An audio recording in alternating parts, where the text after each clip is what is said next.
আসলে অমিত, ভ্যালু এমন একটি শব্দ যা আমরা আকছার ব্যবহার করি, কিন্তু তার সংজ্ঞা নিয়ে খুব একটা ভাবি না। আরও গভীরে যাওয়ার আগে আমি একটি মৌলিক প্রশ্ন দিয়ে শুরু করতে চাই। আপনি যখন কোনো শেয়ার দেখেন, তখন কি দেখে বুঝবেন সেখানে ভ্যালু রয়েছে? আপনার কাছে ভ্যালুর সংজ্ঞা কি? এই প্রশ্নের জন্য ধন্যবাদ সোনাল এবং ধন্যবাদ বেত্রী। Happy new year. আমরা যেভাবে ভ্যালুকে দেখি, কোনো ফান্ডকে ভ্যালু ফান্ড হিসেবে শ্রেণীবদ্ধ করার পরে গত 7 থেকে 8 বছরে সেটি উন্নতি করেছে নাকি ধারাবাহিকভাবে ফলো করে চলেছে।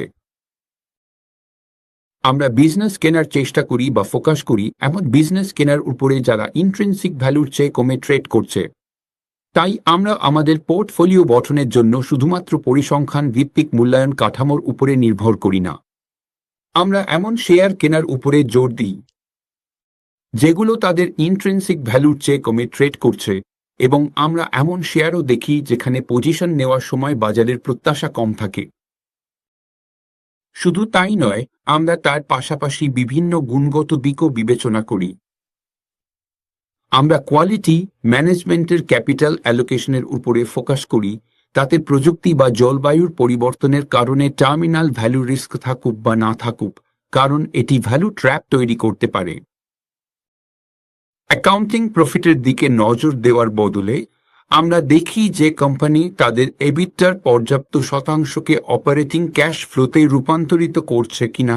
এছাড়াও কোম্পানির ক্যাপেক্স কমিটমেন্ট তা জেনারেট করা ক্যাশ ফ্লো অনুযায়ী পর্যাপ্ত কিনা। সাইক্লিক্যাল সেক্টরে বিনিয়োগ করার জন্য আমরা জোর দিই সেই সেক্টর বা কোম্পানি নির্দিষ্ট সেক্টরে অপারেটিং ও প্রফিট চক্রের কোন পর্যায়ে রয়েছে। অবশ্যই আমরা তাদের কর্পোরেট গভর্নেন্স দেখি। অনেক স্টক হেডলাইন বেসিস ভ্যালুতে থাকে, বিশেষত তাদের গভর্নেন্স সম্পর্কিত যুক্তিসঙ্গত সমস্যার কারণে। তাই কর্পোরেট গভর্নেন্সের ক্ষেত্রে আমাদের মানদণ্ড অনেক উঁচু। আমরা শুধু সেক্টরের হিস্টোরিক্যাল ভ্যালুয়েশন দেখে বোঝার চেষ্টা করি না যে চক্রের কোন পর্যায়ে আছি। আমরা দেখি সেই সেক্টর বা কোম্পানির অন্তর্নিহিত বিজনেস ডাইনামিক্স সময়ের সঙ্গে কিভাবে বদলেছে। তাই আমরা পুরোপুরি ইতিহাস নির্ভর নই। সম্প্রতি আপনারা নিশ্চয়ই দেখেছেন যে অনেক নতুন সেক্টর কোম্পানি ডিজিটাল অর্থনীতির দ্বারা চালিত হচ্ছে। তাদের ভ্যালু বা চিরাচরিত ভ্যালু ফ্রেমওয়ার্কের দৃষ্টিকোণ থেকে বিচার করা হয়।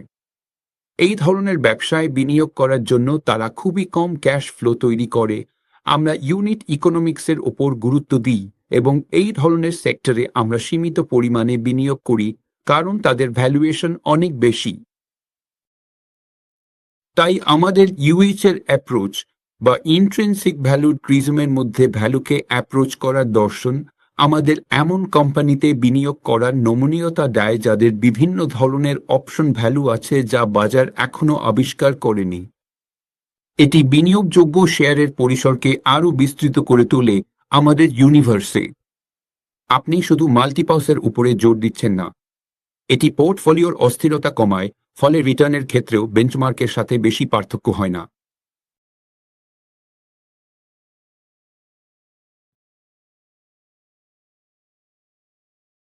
পোর্টফোলিওতে বিনিয়োগ করার সময় কিছু নিয়ম ব্যবহার করি, এবং পোর্টফোলিও স্তরে আমাদের প্রাথমিক ভ্যালুয়েশনের নিয়ম হচ্ছে বেঞ্চমার্কের তুলনায় প্রাইস টু বুক ভিত্তিতে ভ্যালুয়েশন উল্লেখযোগ্যভাবে সস্তা হওয়া উচিত।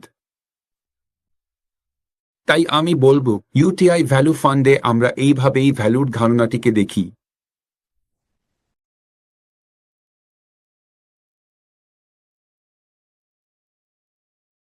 মিউচুয়াল ফান্ডে বিনিয়োগ বাজারগত ঝুঁকি সাপেক্ষ। যোজনার সঙ্গে সম্বন্ধিত সকল দস্তাবেজ মনোযোগ সহকারে পড়ে নেবেন।